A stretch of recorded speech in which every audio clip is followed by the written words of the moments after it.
Oigan, bueno, en primer lugar, muchas gracias por la invitación, de cualquier manera. Esta vez me pidieron que habláramos un poquito de la oración, ¿de acuerdo? Y la verdad es que ya veremos los próximos días, pero pensé que de las partes más bellas del catecismo es la parte de la oración. En general, claro, cuando uno tiene el catecismo de la Iglesia Católica, que el Papa León recordó hace poco, porque vale. Las catequesis del Papa León, las últimas, son impresionantes. La de hoy, la de ayer, perdón, es impresionante. Vale la pena leerlas, son muy bonitas, hacen mucho bien. Por si acaso. Ya, las cosas siempre uno dice, ya las audiencias, uno las va leyendo, y ahora está, hace unos días está ya con desde el tema de la pasión de Cristo, en el sentido del huerto de los olivos, después el juicio a Cristo, el descenso a los infiernos, la muerte, y ayer, perdón, habló de la resurrección de Cristo, ¿no? Y es muy bonito todo lo que va diciendo, muy bonito. Además que lo aplica a la vida espiritual y a la vida de cada uno, ¿de acuerdo? Y por si acaso, véanlo, porque realmente hace mucho bien, ¿de acuerdo? Este es el tema. Yo ocupo mucho YouTube y muchas veces las charlas del Papa son falsificadas. Entonces, ¿qué No, está la página del Vaticano. La página del Vaticano, vatican.va. www.vatican.va. Entonces uno entra ahí y están las audiencias. Y donde salen las audiencias son las audiencias de los miércoles, que es cuando reciben. Las audiencias, en general, los pontífices lo que hacen es que desde Juan Pablo II tienen una serie de temas que van desarrollando. Y han desarrollado muchas cosas, ¿no? Pero ahora está tomando esto, no sé después por dónde seguirá, pero es que son preciosas. Preciosas. O sea, lo de hoy ya lo encontré increíble, o sea, lo de ayer, pero que yo lo leí esta mañana, ya dije, esto ya no puede ser mejor. Ya. Qué maravilla. No, es que, véanlo, van a ver que hace mucho bien. Entonces, bueno, el catecismo de la Iglesia Católica en general, uno no llega a la cuarta parte, a veces ni se empieza, ¿se entiende? Pero la cuarta parte del catecismo, que está dedicada a la oración, es una parte muy bien elaborada, donde parece que participaron no solamente personas de la Iglesia latina, sino también de la Iglesia oriental, donde hay una particular escuela de oración, etcétera, etcétera. Entonces está muy enriquecida esta parte, está muy bien tratada, ¿no? Entonces yo pensaba, hoy por lo menos, seguir un poco eso, O sea, hay muchísimas cosas, porque después se puede ver oración en los santos, hay muchos santos, muchísimos. Yo tengo en casa muchas cosas que dicen cosas sobre la oración, que son muy bonitas. San Alfonso María de Ligorio, que siempre es uno que vale la pena recordar, dice, el que reza se salva. Esa es su tesis. ¿Se entiende más o menos? Por si acaso. ¿Se entiende? O sea, como... Él dice, mira, señal de que te vas a salvar, rezas. ¿Se entiende? El que reza se salva. ¿De acuerdo? Entonces, la oración es como algo esencialísimo en toda nuestra vida cristiana. Bien. Entonces, aquí en el punto primero, el catecismo hace una introducción para situar dónde está la oración. Este es el misterio de la fe. La Iglesia lo profesa en el símbolo de los apóstoles. Esa es la primera parte del catecismo, el credo, lo que creemos. Lo celebra en la liturgia sacramental. Lo que creemos, lo celebramos. O sea, creemos que Dios nos ama, todo esto que creemos, que murió por nosotros, que nos dio su Espíritu, que nos hizo una promesa, todo esto que creemos, lo celebramos.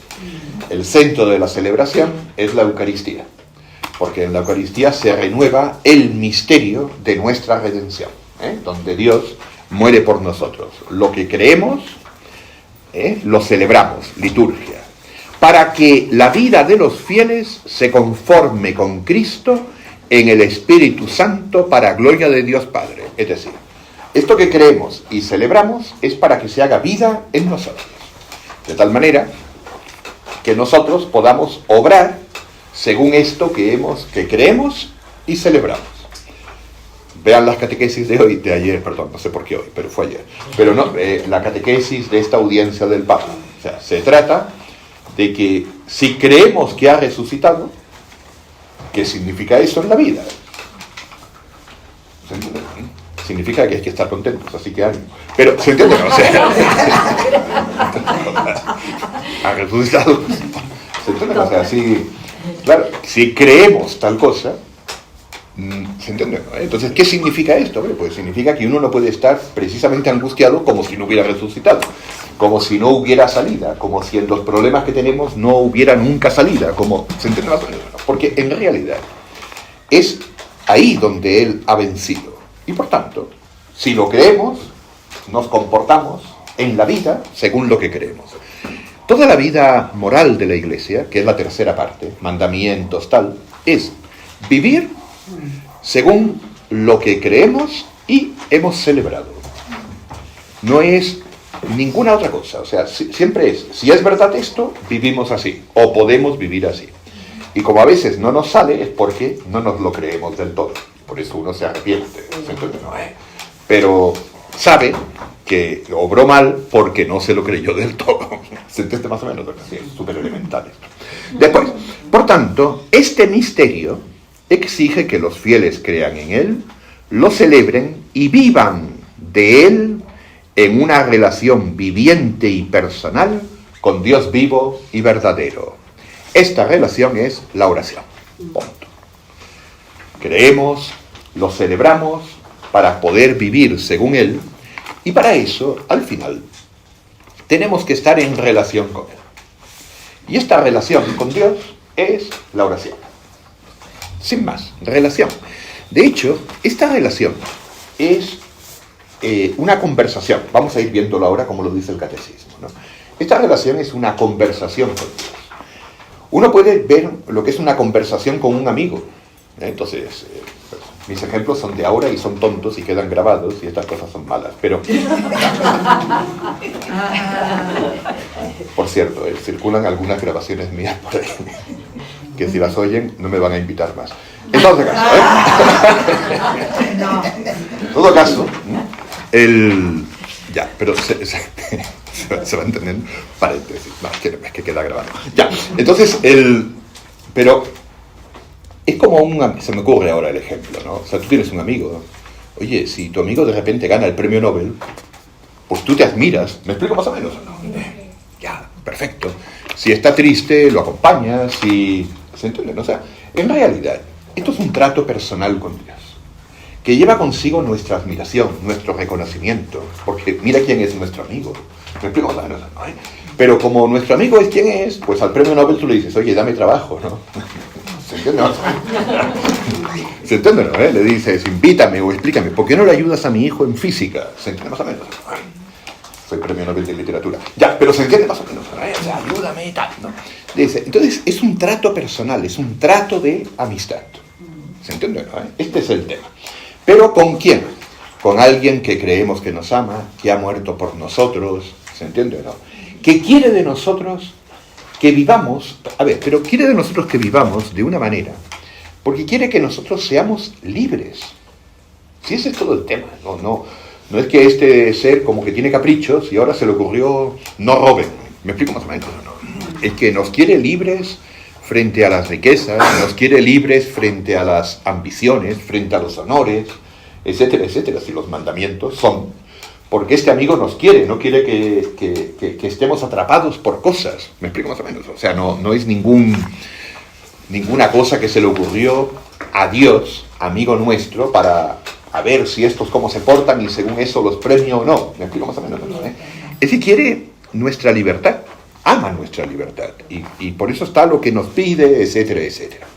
Y nosotros, como sabemos esto, sabemos que nos ama. ¿De acuerdo? Santo Tomás dice, ya, vamos a seguir leyendo, vamos a ver hasta dónde llegamos, espero que lleguemos. Santo Tomás dice, mire, la oración, de alguna manera, tiene como causa, la oración es un acto, ya lo veremos ahí, pero es un acto de nuestra inteligencia, pero de nuestra inteligencia que se llama práctica, no meramente especulativa, ya lo veremos. Pero Santo Tomás dice, mira, la oración tiene como causa una cosa que causa gozo y una cosa que causa cierta tristeza. Pero lo que causa tristeza es un motivo, una causa de la oración es algo que causa tristeza, pero lo que causa tristeza, dice, es secundario. Lo primero es lo que causa alegría. Y dice, la oración tiene como causa principal la consideración de cómo Dios nos ama y los bienes que nos da. O sea, entonces, es una meditación. Lo consideras y entonces lo que sale es decir algo. Me explico más o menos. Considera los bienes de Dios para contigo. Considera cómo Dios nos ama.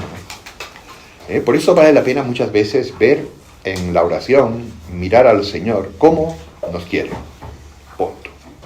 Eso se ve con el Señor en la cruz, con todo lo que ha hecho, cómo nos quiere. Y cómo los quiere a cada uno en particular, en singular. No es que nos quiere en redil, me explico, sino que quiere a cada uno. ¿Ya? Entonces uno dice, bueno, si esto es así, bueno, eso causa alegría. Y dice, la oración también tiene por causa el darnos cuenta de quiénes somos. Eso causa tristeza. Ahora, es simpático en todo caso, ¿no? Entonces, dice, la oración tiene por causa darse cuenta también de la fragilidad de uno. Pero dice, claro, esa fragilidad te puede causar tristeza y por eso imploras, por eso pides ayuda, necesitas. Pero lo principal es lo primero. ¿Se entiende más o menos? De tal manera que por eso también es preocupante si alguien se desanima de sí mismo. Eso tampoco es cristiano. ¿Se entiende más o menos? O sea, desanimarse de sí mismo. O sea, hay muchas razones para desanimarse de sí mismo si Cristo no ha resucitado. Pero como ha resucitado, ya no hay razones. Me explico más o menos. Ya no hay razones, porque en última instancia, este amor sigue siendo un amor de predilección. Sea quien sea uno, haya hecho lo que haya hecho, se comporte como se comporte, ¿se entiende más o menos? Es fascinante. ¿Ya? Entonces, esta meditación del Señor, con respecto al Señor, con respecto a nuestra pobreza, es, dice él, causa de la oración. ¿Ya? Para mí, ¿qué es la oración? Para mí, la oración es un impulso del corazón. Una sencilla mirada lanzada hacia el cielo. Un grito de reconocimiento y de amor, tanto desde dentro de la prueba como en la alegría. Esto es precioso, Santa Teresita. Es un impulso del corazón. Después, aquí va a aparecer ahora el tema del corazón. ¿Se entiende? ¿No? Pero es un impulso del corazón. Este impulso del corazón, de alguna manera, dice Santa Teresita, es algo que espontáneamente le brota. El corazón como lo íntimo, lo va a decir aquí, ¿no? El corazón como lo íntimo de cada uno, donde está él consigo mismo, y que es también donde está Dios, el corazón va hacia Dios. Un impulso. Si nosotros no fuéramos lo complicados que somos por todo, sobre todo por la herencia del pecado original, nuestro corazón estaría hacia Dios, hacia Dios. De hecho lo está. Lo que pasa es que le introducimos otras cosas por inseguridades nuestras, por lo que sea, ¿no? Pero nuestro corazón está hacia Dios. Yo estos días pensaba, como tengo varios frentes, como le decía la señora Francisca, y mis frentes me tienen con la cabeza así, aquí, y solo pienso en el frente, yo pensaba, digo, si estuviera tan ocupado de pensar en Dios como en mi frente, esto sería distinto, ¿se entiende más o menos? Pero esto, lo que te ocupa, lo dice en un momento el catecismo, no aquí, creo que no está en estas hojas. Dice, pero mira, cuando tú intentas rezar, perdón que le saque temas, pero cuando tú intentas rezar, vas a ver que a tu cabeza le vienen cosas. Esas son las cosas en las que está tu cabeza. ¿Me explico más o menos, no? Eso es donde está tu corazón. Pero entonces, claro, el corazón tiene que ir hacia Dios. Por eso Santa Teresita, ¿verdad? Es un impulso del corazón que está dirigido hacia Dios. A mí me pasa, voy a hacer oración e inmediatamente aparece cualquier historia y al cabo de nada, de 15 segundos uno ya está pensando en Villarrica o lo que sea, ¿no? Pero no, pero es fascinante esto. Entonces uno, cuando se da cuenta, tiene que volver a ver si... Pero mire, Santa Teresita, ¿cómo? Perdón, profesor. Pero esas cosas que se nos vienen en esos momentos, ¿las podemos poner Sí, en la oración por supuesto. como intención. Hay que, ahí como que sí, es hay que más fácil, discernir. tal vez, que charlas, digo yo. Hay que discernir, sí. Hay que, porque vete a ver que se te vino en la... Pero no, ya. Pero para mí la oración es un impulso del corazón, una sencilla mirada, ¿ven? Ver, contemplar. Esta es la dimensión como de contemplar, de mirar, ¿no? Lanzada hacia el cielo. Un grito de reconocimiento y de amor. Como grito, como lo que sale, tanto desde dentro de la prueba como en la alegría. Tanto si está pasando una prueba como si está muy contento, ¿no? Entonces, comprende, conoce tanto como Dios le ama, que es un grito de reconocimiento como Señor y de amor. Ya veremos los tipos de oración, ya llegará. Bien. La oración como don de Dios. La oración es la elevación del alma a Dios o la petición a Dios de bienes convenientes. Aquí van apareciendo lo que son las definiciones más estrictas. Acuérdense que siempre le gusta a algunos definir y vale la pena. Pero la oración como tal es una elevación de la mente a Dios para alabarle, reconocerle, pedirle interceder, pedir toda clase de bienes, pero es una elevación. Por eso siempre se habla de una elevación de la mente. La oración podrá ser vocal, podrá ser de distintos tipos, pero para que sea oración, la mente tiene que estar elevada. Por supuesto que esta elevación de la mente a Dios surge de una voluntad que lo ama, ¿ya? Pero es siempre una elevación de la mente. O sea, la oración es algo de nuestra mente. No se trata de si frío, caliente, nada. Es que es un problema de la inteligencia, que reconoce a Dios, que le pide, que se da cuenta de las flaquezas y necesita socorro. ¿Se entiende más o menos? Ahora, esto, por supuesto, supone una voluntad que lo ama para poder recurrir a él. Pero esta elevación, ya, dice, ¿desde dónde hablamos cuando oramos? ¿Desde la altura de nuestro orgullo y de nuestra propia voluntad o desde lo más profundo? El catecismo tiene preguntas. Esta es una parte muy existencial del catecismo. ¿Desde dónde hablamos cuando oramos? ¿Desde la altura de nuestro orgullo y de nuestra propia voluntad o desde lo más profundo de un corazón humilde y contrito? Claro, es una elevación, pero claro, es elevación en la medida en que uno no está arriba, entonces más o menos, ¿no? Entonces esta elevación es desde abajo, ¿ya? O sea, por eso lo dice aquí, el que se humilla es ensalzado. La humildad es la base de la oración. Siempre se dice en la teología clásicamente, a uno le enseñaban estas cosas, le decían, mira, la oración tiene por fundamento la fe y la humildad. Es muy sencillo. Reza el humilde, reza el pobre, ¿se entiende? Reza, de hecho en la vida tenemos también la experiencia muchas veces por don de Dios de que rezamos mal cuando vemos claramente que las cosas están complicadas. ¿Se entiende más o menos? Mientras uno no ve que estén tan complicadas, a veces no le sale tan fácil rezar. ¿Se entiende? Porque está como instalado en una seguridad. Pero cuando ya no tiene tanta seguridad, cuando las cosas están mal, cuando empiezan a aparecer amenazas en el horizonte, ¿se entiende? Entonces, es posible que uno rece más. ¿Por qué?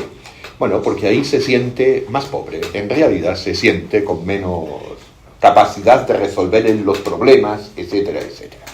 Nosotros tenemos un problema que es nuestra salvación. Si viéramos realmente que eso no podemos, tendríamos que rezar mucho. ¿Se entiende? Es decir, por eso, claro, una persona que se considere buena, que se considere como autosatisfecha, que se considere como cumplidora, mejor que los demás, ¿se entiende? ¿No? El fariseo, ¿se acuerdan o no? Que no dice, ya, entonces esto no se puede, así no se puede. O sea, es bondad de Dios que a uno le pasen cosas para que reconozca que tiene que ser humilde. ¿Me explico más o menos? Porque desde ahí puede subir la oración. ¿Se entiende? ¿No? Y esa humildad, claro, a veces la tiene que experimentar uno por lo que le pasa. Entonces, ¿ven? ¿Desde dónde rezamos? Desde la altura de nuestro orgullo, como si le tuviéramos que estar exigiendo a Dios cosas A Dios se le pueden exigir, pero hay que exigírselas como un pobre que le dice, oye, pero me prometiste esto que es, me explico, como Job, ¿se entiende más o menos? Pero el orgulloso no. O desde un corazón humilde y contrito. La humildad es la base de la oración. Nosotros no sabemos pedir como conviene. ¿Entiendes? ¿No? Y no sabemos porque nos parece muchas veces que lo que necesitamos es, según como yo veo la vida, me explico más o menos. Entonces, yo veo las cosas con esta claridad y esto es lo que yo necesito. ¿Se entiende? No sabemos pedir como conviene. Quizás lo que nos conviene para nuestra salvación, que siempre el tema es la salvación, son otro tipo de cosas, ¿ya? Entonces, por eso después, en la oración cristiana, siempre habrá un tipo de oraciones básicas, Padre Nuestro. Por lo menos, rézalo, que ahí lo que se está pidiendo es lo que conviene. ¿Me explico? Buscad el reino de Dios y su justicia, lo demás se os dará por añadidura. En todo caso, la oración es siempre esta conversación con Dios, y uno conversa de lo suyo. ¿Se entiende más o menos? Pero en esta conversación de lo suyo es como cuando tú hablas con un amigo y te va haciendo poco a poco ver que no es tan así como lo piensas tú. ¿Se entiende más o menos? El Señor también. ¿Se entiende más o menos? El Señor también quizás le va haciendo ver a uno que no es exactamente eso. Por eso hay que ser humilde en la oración, y supone también esta disposición para escuchar. Es muy bonito, ¿no? La humildad es una disposición necesaria para recibir gratuitamente el don de la oración. El hombre es un mendigo de Dios. Esto es lo que dice San Agustín. La humildad. La humildad es fundamento. ¿De acuerdo? Es decir, eso, ¿no? Darnos cuenta de que... O sea, hay una cosa que también me parece que habíamos visto en otra ocasión. Dios quiere que nosotros podamos hacer cosas. Que podamos, etcétera, etcétera. Pero nosotros tenemos que ser también conscientes de nuestros límites. Entonces, la verdad de nuestra existencia es que no somos Dios. Básico. O sea, aquí todo el meollo y todos los problemas del cosmos es que hay demasiados dioses. ¿Me explico más o menos? Entonces hay muchos. Y la verdad es que todo se arreglaría si reconociéramos que hay uno. Porque si tú reconoces que hay uno y reconoces que de verdad es Dios, todo se pacifica. ¿Ya? El problema es cuando no se reconoce al único Señor, entonces se llena de dioses. ¿Se entiende más o menos? Cuando se llena de dioses, tenía un amigo que me decía, mira, si el problema de la Torre de Babel es que la hicieron muy alta, entonces salían a la terraza y estaban todos muy arriba, ¿sabes?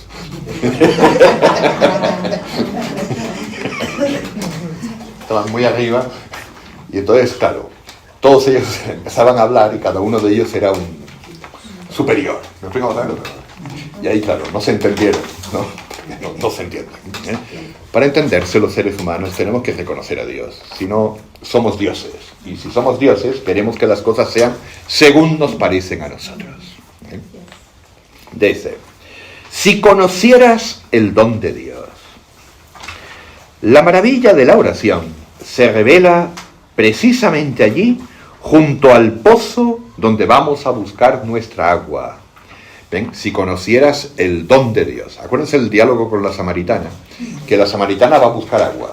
Perfecto, va a buscar agua, ella va a buscar el agua que va a buscar. Y ahí Jesucristo le dice, dame de beber. Y después viene ese diálogo. ¿Por qué me pides tú de beber a mí, que siendo judío, si yo soy mujer samaritana? ¿Se acuerdan o no? Y después viene esta cosa tan maravillosa. Si supieras lo que Dios da, y quién es el que te pide, dame de beber. Entonces, esto es muy bonito. La maravilla de la oración se revela allí junto al pozo donde vamos a buscar nuestra agua. Allí Cristo va al encuentro de todo ser humano. Es el primero en buscarnos y el que nos pide de beber. Impresionante. ¿Se entiende? En el pozo donde tenemos el pozo donde se va a buscar agua, es donde tenemos sed. Allí donde nosotros tenemos sed, Él nos pide de beber. ¿Se entiende? Allí donde nosotros tenemos sed, es donde Él se encuentra con nosotros. Para ser, por decirlo así de alguna manera, pobre, al que nosotros acudimos. ¿Se entiende? Pobre al que nosotros de alguna manera socorremos. Pero resulta que de ese modo nos encontramos con él y empieza una lógica. Es lo que le pasó a la mujer samaritana. Dame de beber, la mujer empieza con todo tipo de problemáticas, pero al final es precisamente cuando todo ese es el camino. ¿Ven? Esto es bien simpático porque la mujer va al agua a buscar, Jesucristo estaba cansado, ¿se entiende más o menos? Entonces, empieza como un diálogo muy curioso, pero poco a poco es un diálogo que termina conduciéndole al conocimiento del Señor, a la mujer samaritana. De esto se trata. O sea, en general nosotros, más allá de la teoría, pero vamos a empezar a rezar, posiblemente por cosas que son nuestras carencias, nuestros problemas, nuestras cosas más inmediatas, ¿se entiende más o menos? Pero si rezamos, porque es así, ¿se entiende? O sea, y el Señor además lo permite para que tengamos que rezar, ¿se entiende? Pero todo esto no es para que mágicamente hemos visto que esto funciona, porque es la típica conversación que uno tiene con tanta gente, ¿no? Si yo rezo y nunca pasa nada. Entonces, da la impresión de que le habías revelado un truco para que él tuviera como la lámpara mágica. ¿Me explico más o menos? No, tú haces esto y ahora querías que lloviera, llueve. No, pues así no funcionan las cosas. ¿Me explico más o menos? Así no funcionan las cosas porque así no estaríamos conociendo a Dios. Estaríamos en última instancia con una especie de talismán mágico para que se cumplan las cosas que queremos. ¿Se entiende más o menos? De hecho, a veces uno puede pensar esto. Si estaría dispuesto a tener un talismán mágico que si necesitas dinero, que aparezca dinero.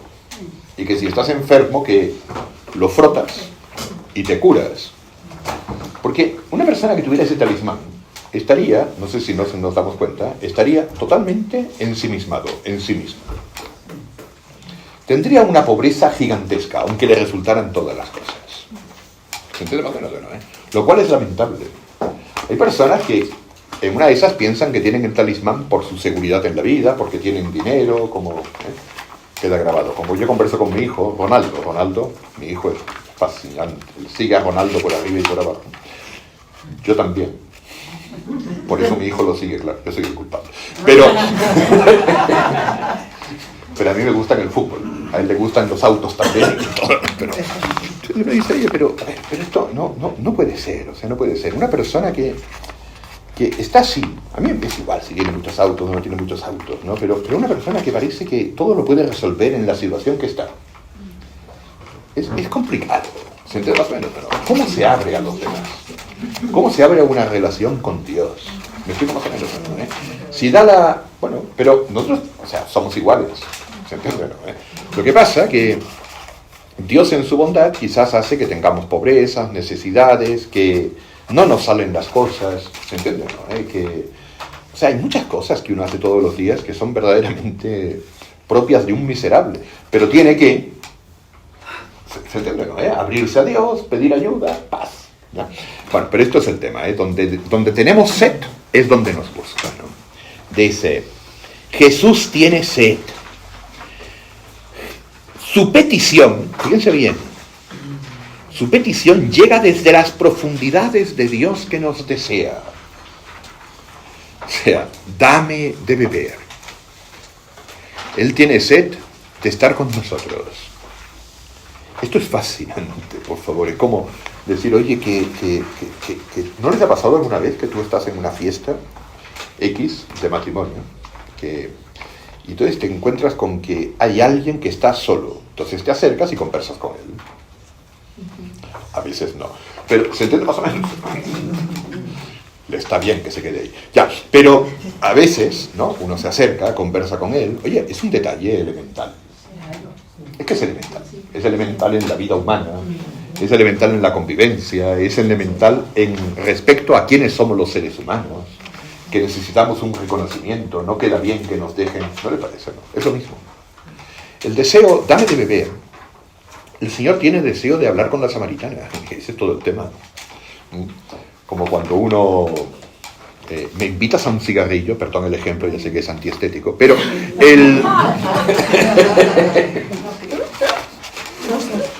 yo no lo pienso así, pero se entiende más o menos, ¿no?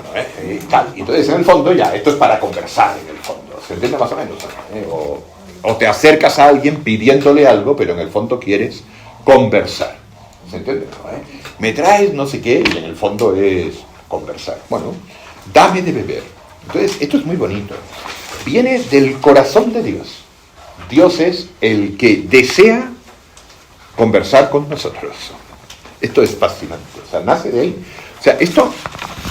Por eso aquí hay una cosa que es muy bonita. Si yo deseo orar, en realidad, este deseo mío de orar tiene su origen en el deseo de Dios. ¿Se entiende, no? Pensemos en una cosa muy básica. Si Dios no tuviera este deseo, nosotros estaríamos perdidos. ¿Me explico más o menos? Es por el deseo que tiene Dios de orar que se las ingenia para que nosotros tengamos sed. ¿Se entendió, no? Y lo busquemos. Jesús, por eso lo tiene que descubrir, a ver, que tiene esta sed para que pueda. Jesús tiene sed. Su petición llega desde las profundidades de Dios que nos desea. La oración, sepámoslo o no, ¿ven? Es el encuentro de la sed de Dios y de la sed del hombre. Perfecto. El deseo que tiene Dios de juntarse con nosotros y hablar con nosotros, que suscita en nosotros deseo de juntarnos con Él. ¿Se entiende, no? Es el encuentro de la sed de Dios y de la sed del hombre. Dios tiene sed de que el hombre tenga sed de Él. Esto brota, esto es San Agustín. San Agustín es un genio, ¿se entiende? Como diciendo, tiene sed, ya. Dice, tú le habrías rogado a Él y Él te habría dado agua viva. Nuestra oración de petición es, paradójicamente, una respuesta. ¿Ven? Cuando nosotros pedimos, no sé, que nos vaya bien en lo que sea, cuando pedimos que por nuestros hijos, por nuestra familia, por la situación económica, por una enfermedad, de un amigo, de lo que sea, nuestra petición es una respuesta. Como diciendo, mira, hay alguien que está más preocupado que tú de que se cure de la enfermedad. O hay alguien que está más preocupado que tú en este sufrimiento que tienes, mucho más. Y entonces desea que tú converses con él de esto. Ese es el tema. Pero sí lo sé. Es alguien que tiene más preocupación. O sea, es que tengo este problema. Mira, es que le preocupa más a alguien que a ti este problema. Es mucho más hondo este tema. Si esto... Dios no quiere nuestro mal, de ninguna manera, por favor. No quiere las cosas, pero quiere lo que necesitamos en verdad. Esto no es como una fórmula, insisto, extraña para decir, mira, si la oración no se cumple, es que en el fondo no sé qué. No, es que hay que ir al corazón. Acuérdense que esto parte de la fe. De un Dios que de verdad nos ama. ¿Se entiende? No las fórmulas tranquilas, mira, si no se cumple es que será que necesitas no sé qué. Mira, sí, seguro que es verdad, pero es que es verdad. ¿Se entiende? O sea, es verdad que nosotros, perdón, adelantando cosas, pero sabemos que al que pide, se le da. Eso estaba dicho. Al que pide, se le da. Sabemos que no hay otro, que Dios no tiene otro deseo, sino cumplir la voluntad de sus amigos. ¿Se entiende más o menos? No tiene otro deseo, sino cumplir la voluntad de sus amigos. Pero, no sé, por poner ejemplos que son muy imperfectos, imagínense que un amigo me quiere prestar, yo qué sé, un auto maravilloso, ¿no? Y yo solamente estoy empeñado en llevarme el Fiat 600. ¿Se entiende? Y el otro sabe que con el Fiat 600 no voy a poder ir a los cerros. ¿Me explico más o menos? Pero yo lo que quiero es el Fiat 600, pero es que no vas a ir al... ¿Se entiende? ¿No? Entonces, al final... ¿no? ¿Se entiende más o menos? Entonces, me quiero dar una camioneta que es para... pero 600. Entonces uno... Ya. Esto es lo que pasa. Nos quiere dar siempre más de lo que le pedimos. Nos quiere dar sobreabundantemente. Nos quiere dar a Él que lo tiene todo. Bueno, es muy bonito, ¿eh? Nuestra oración de petición es paradójicamente una respuesta. Respuesta a la queja del Dios vivo. A mí me dejaron manantial de aguas vivas, para hacerse cisternas agrietadas. Que se me dejaron a mí, que yo soy el manantial de donde brota el agua, y hicieron unos pozos que además estaban agrietados y por tanto no contenían nada. Entonces me dejaron a mí, manantial de aguas vivas. Es una queja. Respuesta de fe a la promesa gratuita de salvación. Respuesta de amor a la sed del Hijo único. Bien. ¿De dónde viene la oración como alianza? ¿Vamos bien? ¿Sí? Sí. Perfecto. La oración como alianza. ¿De dónde viene la oración del hombre? Este es el tema del corazón. Cualquiera que sea el lenguaje de la oración, gestos y palabras, si uno se pone de rodillas, si se postra, si está de pie, ¿se entiende? ¿No? Cualquiera sea las palabras que diga, el que ora es todo el hombre, la unidad. Sin embargo, para designar el lugar de donde brota la oración, las Sagradas Escrituras hablan a veces del alma o del espíritu, y con más frecuencia del corazón. Más de 1000 veces, fíjense bien, la Sagrada Escritura, el corazón. No sé si leyeron Dilexit Nos, del Papa Francisco. Ahí hay un análisis del corazón que es fascinante, lo que es el corazón, ¿no? El corazón como lo más íntimo de cada uno. La oración brota del corazón. El corazón supone nuestra voluntad, supone nuestros afectos, supone nuestro yo más íntimo. Ese es el corazón, nuestro núcleo interior. Es el corazón el que ora. Si éste está alejado de Dios, la expresión de la oración es vana. Si me acuerdo un día les traeré una cosa muy cortita por esto, pero no sé si me acordaré, de San Agustín. Que San Agustín esto lo reflexionó mucho, ¿no? Cuando, y es muy interesante para la oración, ¿no? Y a mí por lo menos me ayuda. Dice, mira, cuando uno reza, al final lo que tú estás haciendo es expresar dentro tuyo algo. Si tú rezas, aunque la oración sea vocal, las palabras que dices fuera, o sea, yo rezo el rosario y me encuentro cada vez que rezo el rosario, pensando en cualquier cosa, pero además te das cuenta de que, bueno, que te despistaste, porque como esto además es mecánico. Bueno, la oración, y también pasa, ahora venía en Uber y el Señor me hablaba y la verdad es que no me enteré mucho de lo que me dijo, ¿se entiende? Entonces estas cosas pasan en la vida humana y no está bien, pero hay unos límites, ¿se entiende? Y no está bien, o sea, hay que procurar, si te hablan, estar atento a lo que te dicen, cosas por el estilo, ¿no? Pero uno se da cuenta de que le están hablando y que uno está muchas veces con su mente en otra cosa, ¿se entiende más o menos?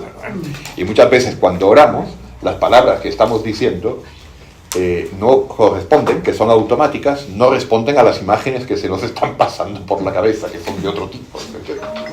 Pero, y eso es así, pero la oración es del corazón, La oración es del corazón quiere decir que en realidad estás orando según lo que el corazón está expresando. ¿Se entiende? ¿No? Y punto. No meramente según las palabras que salen o según los gestos que hacen. Y tenemos en cuenta que somos limitados. ¿Se entiende? ¿No? Pero la oración es del corazón. Eso es lo que se quiere decir. Tu oración real es lo que el corazón está expresando. ¿Se entiende? ¿No? Y por eso también es interesante que estemos en gracia de Dios, que recordemos aquellas frases de la Escritura. Yo dormía, pero mi corazón velaba. ¿Se entiende, no?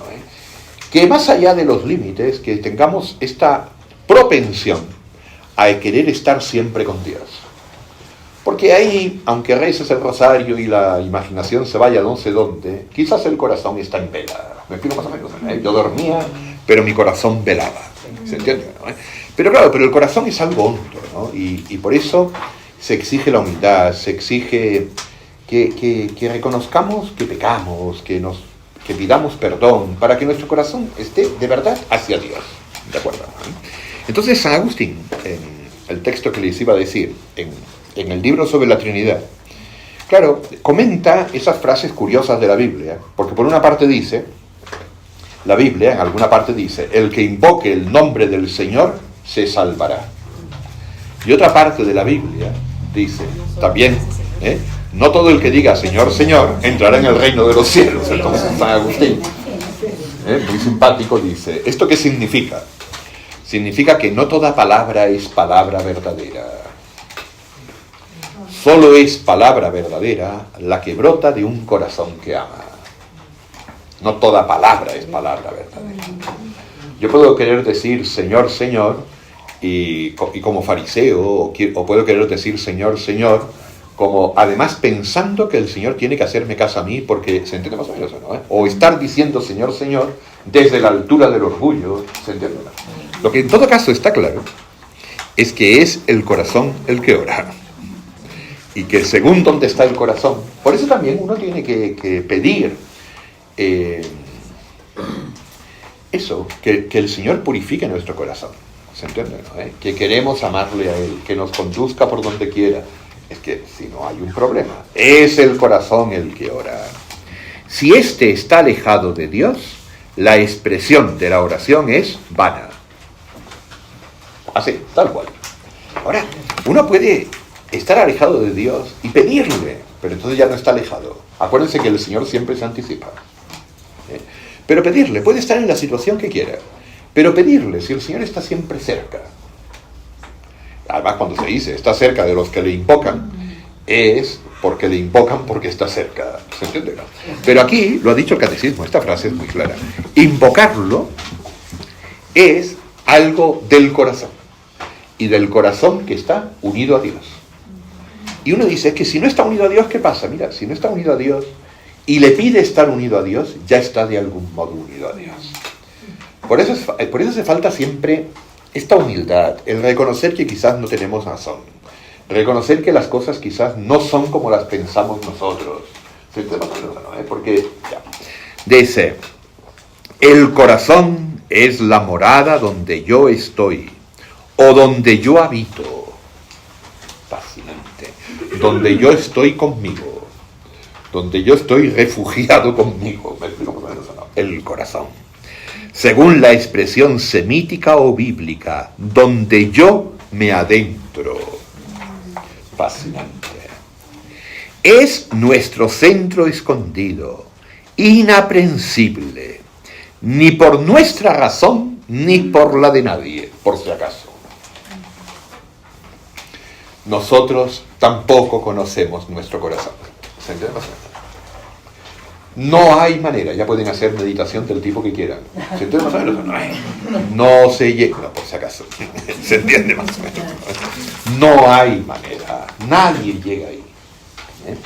Hombre, es que esa interioridad es una interioridad de otro tipo. Miren, nosotros no somos capaces de garantizar lo que haremos dentro de un minuto. Nadie. ¿Se entiende más o menos? ¿No? Yo no soy capaz de garantizar cómo me comportaré ante esto o ante lo otro. Y no puedo. ¿Y por qué no puedes? Es que hay algo, es que tú no llegas a tu fondo más íntimo. ¿Se entiende más o menos? ¿No? Pero dice esto, ¿no? Dice, es nuestro centro escondido, inaprensible, ni por nuestra razón ni por la de nadie. Solo el Espíritu de Dios puede sondearlo y conocerlo. Esto es fascinante, por favor, es para descansar en paz, pero queda gusto. ¿Entiendes? Aquí, perdonen, porque de verdad es que va en buen plan. Aquí ni psicólogo ni nadie. ¿Se entiende? No, o sea, no. El Espíritu de Dios es quien entra ahí. Quien entra. O sea, uno cuando muchas veces se autojustifica, da explicaciones, pero si tampoco te conoces, hombre, sí.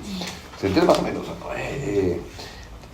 Sospecha que hay algo raro porque te ha salido esto, pero bueno. Sospecha. Pero que Dios nos conoce. Esto es maravilloso. ¿Entiendes? Esto que en el pensamiento moderno es tan raro, porque parte del pensamiento moderno, eso está en Nietzsche, por ejemplo, y está en Sartre, que de alguna manera no soportan un Dios que te conozca. Claro, no lo soportan quizás porque no saben o no ven que es un Dios que nos ama. Pero por favor, si de verdad me ama, si no es una amenaza, qué maravilla que me conozca. ¿Se entiende más o menos? ¿No? Qué maravilla. Si no es qué maravilla, por favor, qué maravilla que ante Él no haya nada, ningún repliegue de mi ser, que pertenezca desconocido. ¿Se entiende más o menos, no? Porque entonces, yo sé que si es así, lo que Él hace es lo que yo necesito. ¿Se va entendiendo más o menos, no? Este es el camino.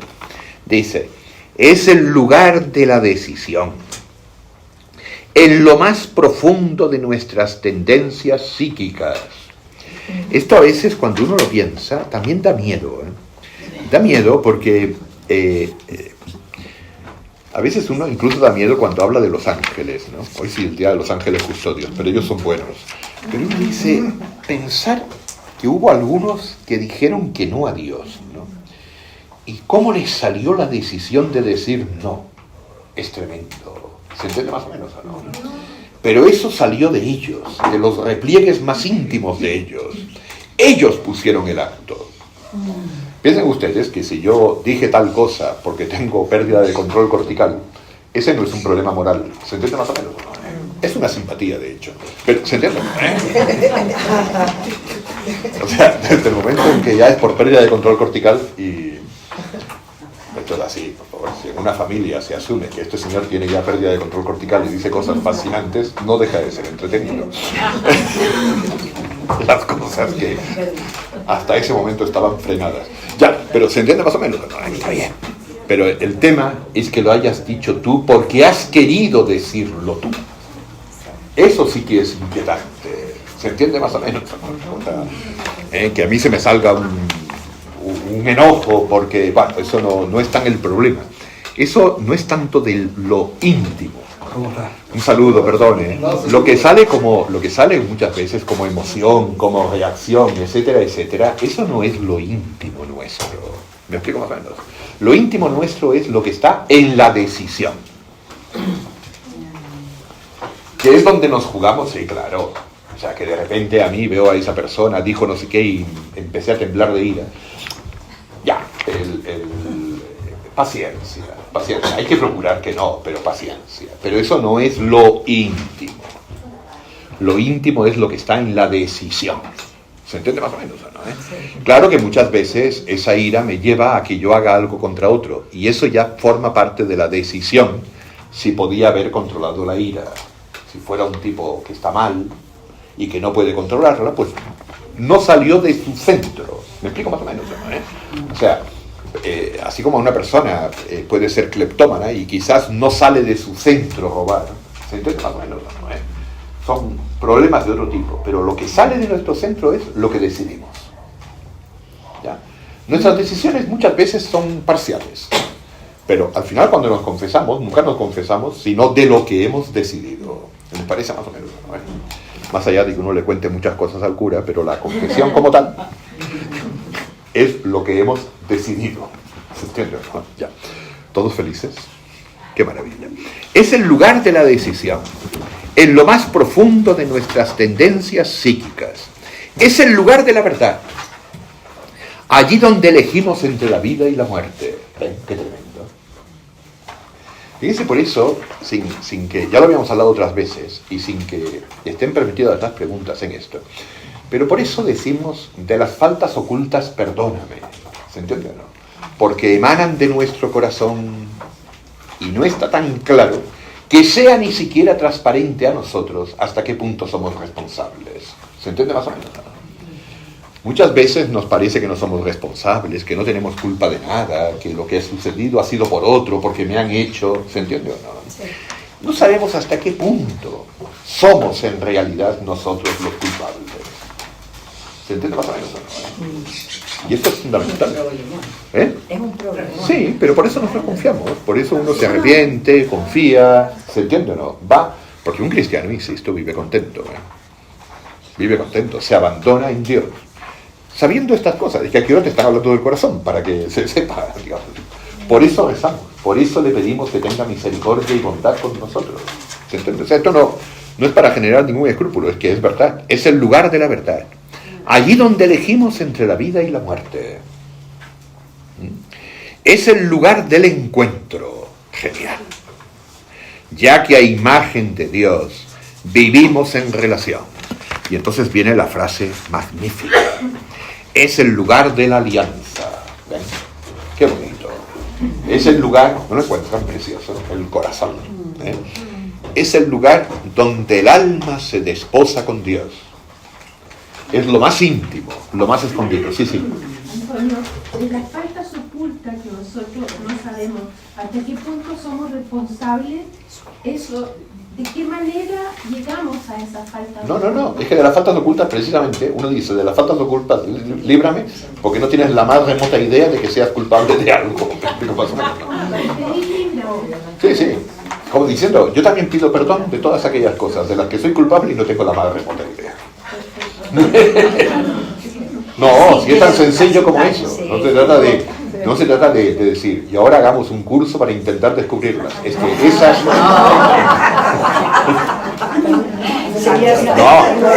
No, sí que pasa. A ver, sí que pasa que Dios muchas veces nos va manifestando cosas de las que somos culpables y que hemos vivido muchos años como si no lo fuéramos, y somos culpables, bueno, y ahí pedimos perdón, pero yo diría, pero normalmente ya has pedido perdón antes, por si acaso. Mire, Santo Tomás, pero lo dice en una ocasión, Santo Tomás dice, hay una ignorancia que es culpable, esas son culpables, porque tú tienes culpa de no saber. Tú eres, ¿se entiende? Mire, yo muchas veces, por ejemplo, tú dices, a esta persona que sufría, Dios la puso cerca mío para que yo me diera cuenta y la socorriera. Pero no me di cuenta. ¿Y por qué no me di cuenta? Porque yo soy un ensimismado que está pensando en sus cosas.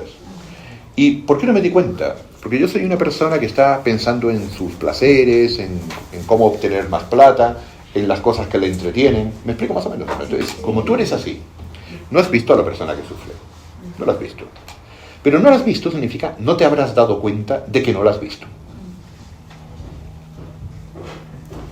¿Se entiende? Entonces, Santo Tomás dice, bueno, pero si esto es así, parece que estamos perdidos. ¿Me explico más o menos? ¿No? Y Santo Tomás, que es muy sabio, dice, mira, cuando uno se confiesa,